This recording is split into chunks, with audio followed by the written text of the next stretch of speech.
When I teach recording, I like to start with the physical properties of sound. When I ask my students what sound is, they come up with answers such as noise, the vibration of air, the movement of waves, signals, or even language.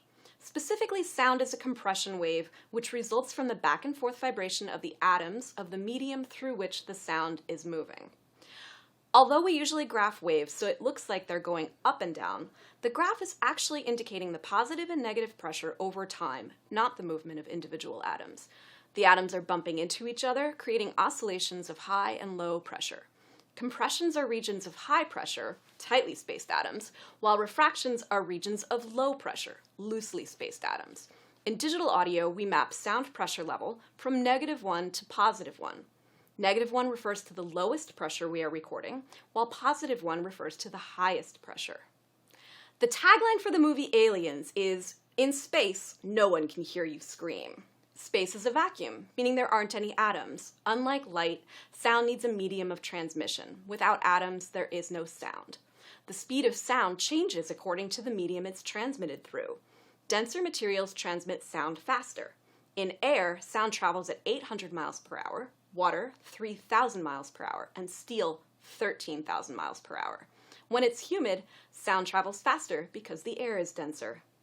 In English, we have a saying, "Keep your ear to the ground." It means to pay close attention to your surroundings. The origins of this phrase are actually based in physics. You can hear better through a solid than through the air. If you watch an old Western movie, you'll see the characters put their ear to the ground in order to listen. It's possible to hear horses galloping from the vibrations in the earth before you would hear the sound transmitted in the air. Large changes in pressure result in louder sounds, while small changes in pressure result in softer sounds. When we record audio, we're recording these changes in pressure. One of the most important steps in recording is setting the recording level. When we set the recording level, we are telling the equipment how much positive pressure corresponds to +1, and how much negative pressure corresponds to -1. You would not use the same level to record a rock band as you would to record a whisper in a library. 0 always represents silence or zero movement, but 1 and -1 are a scaled representation of the amount of pressure. Loudness decreases as a function of distance. In a quiet library, a whisper at a distance of 6 feet is approximately 6 decibels. A rock concert is 115 decibels, and pain begins at 125 decibels. You can use the same equipment to record the whisper as the rock concert, but you have to set your levels correctly. When recording, you want the loudest sound possible to get as close to 1 and -1 without going over. If the whisper is usually 5 dB but has moments where it is 7 dB, you have to set the level so that the 7 dB matches 1 and -1 in order to prevent the sound from clipping.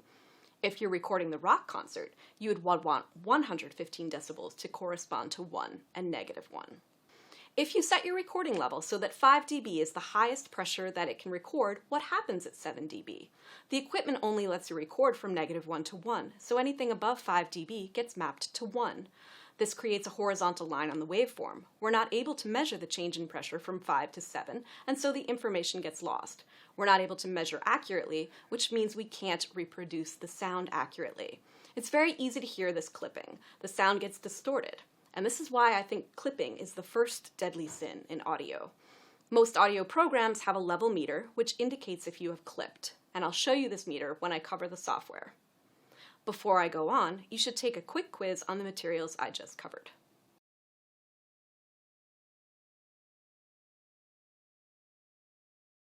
So why do we want to get as close as possible to 1 and -1 if clipping can happen? Why don't we just use a low recording level? If the level is set too low, your audio will have a background noise when you turn the volume up to hear it properly. It's impossible to get rid of background noise or the sound that we don't want to record. This background noise is called the noise floor. Again, the noise floor doesn't only happen in audio. In signal theory, the noise floor is the measure of the signal created from the sum of all the noise sources and unwanted signals within a measurement system, where noise is defined as any signal other than the one being monitored. The noise floor can be quiet, as in a recording studio, which ideally should have a noise floor of about 20 decibels, or loud, as in a building near a busy street or one with a lot of equipment running. If your recording level is too low, it's difficult to distinguish between the background noise and the sound you want to record. This isn't as problematic as clipping. The information is still recorded, but it means that your recording isn't as clear as it could be. This is why a poor recording level is my second deadly sin in audio. For your assignment this week, you have to record yourself saying your own name. If you have a good level without clipping, your peers will give you 3 points. If you don't have a good level, you'll only get 2 points, and if you clip, you will receive 1 point. There are 3 ways of changing the volume of the recorded signal. The one we just talked about is setting the recording level, and I'll show you how to do this in software. But you can also change the distance of the microphone to the source of the signal, because again, sound decreases as a function of distance. The further you are from the source of the sound, the softer it will be. If you're the one creating the sound, either through your voice or other movement, you can also change the volume of the sound you are creating. Using a combination of recording level, distance, and volume of the original signal, there are many ways to get a good recording. One other thing you should be aware of when recording your name is the concept of plosives. Plosives are consonants with a burst of air associated with them, such as t, d, or p. Since sound is a measurement of the movement of atoms, these plosives are difficult to record because they'll cause clipping. One option to deal with plosives is to get or make a pop filter, basically a screen of nylon or metal which is placed in front of the microphone. The other option is to move your microphone away from your mouth. When you're recording this week, try different placement of your microphone, change your levels, and adjust the volume of your voice.